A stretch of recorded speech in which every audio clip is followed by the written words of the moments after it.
সোমবার কালীঘাটে বৈঠক, জাতীয় কর্মসমিতির বৈঠক ডাকলেন মমতা বন্দ্যোপাধ্যায়। বেশ কিছু বিষয় নিয়ে আলোচনার সম্ভাবনা বলে সূত্র মারফত খবর। 22 জনের জাতীয় কর্মসমিতির বৈঠক। প্রবীর চক্রবর্তী আমাদের প্রতিনিধি রয়েছেন আমাদের সঙ্গে। প্রবীর, কি জানা যাচ্ছে? প্রবীরের সঙ্গে আমরা যোগাযোগ করব, তবে তার আগে আপনাদেরকে জানিয়ে রাখি, সোমবার কালীঘাটে বৈঠক, জাতীয় কর্মসমিতির বৈঠক ডাকলেন মমতা বন্দ্যোপাধ্যায়। বেশ কিছু বিষয় নিয়ে আলোচনার সম্ভাবনা, সূত্র মারফত খবর। 22 জনের জাতীয় কর্মসমিতির বৈঠক। প্রবীর চক্রবর্তী আমাদের প্রতিনিধি রয়েছেন আমাদের সঙ্গে। প্রবীর, এই জাতীয় কর্মসমিতির যে বৈঠক ডেকেছেন মমতা বন্দ্যোপাধ্যায়, কি কি বিষয় সেখানে আলোচ্য উঠে আসতে পারে? দেখো, তৃণমূলে রদবদল নিয়ে একটা জোর আলোচনা চলছে।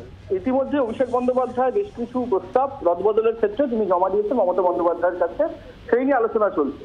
এই অবস্থায় দাঁড়িয়ে যেটা জানা যাচ্ছে যে সোমবার দিন মমতা বন্দ্যোপাধ্যায় কালীঘাটের বাড়িতে জাতীয় কর্মসমিতির বৈঠক ডেকেছেন। এই কর্মসমিতির সদস্য সংখ্যা হচ্ছে 22 জন, এবং সেই 22 জনকে নিয়ে মমতা বন্দ্যোপাধ্যায় বৈঠক করবেন সোমবার কালীঘাটের বাড়িতে বিকাল 4টের সময়।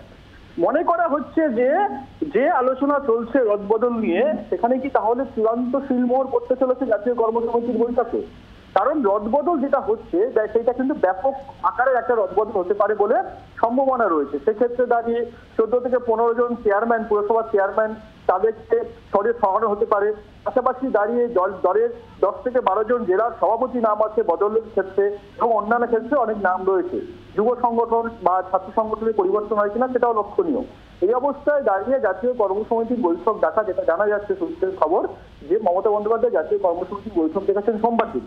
23 তারিখে ছয় পুরসভার 6 পরিবর্তন যেটা হয়েছে বিধানসভার, তার গণনা রয়েছে, এবং গণনার পরেই কিন্তু এই রদবদলের সম্ভাবনা ছিল। সেক্ষেত্রে দাঁড়িয়ে 25 তারিখে মমতা বন্দ্যোপাধ্যায়ের এই বৈঠক অত্যন্ত গুরুত্বপূর্ণ।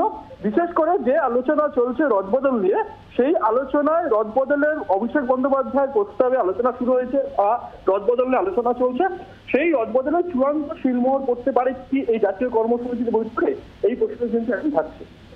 অনেক ধন্যবাদ প্রবীর। আমরা কথা বলছিলাম, আমাদের প্রতিনিধি প্রবীর চক্রবর্তী ছিলেন আমাদের সঙ্গে। বাংলার আওয়াজ, বাঙালির আবেগ, জি 24 ঘন্টা।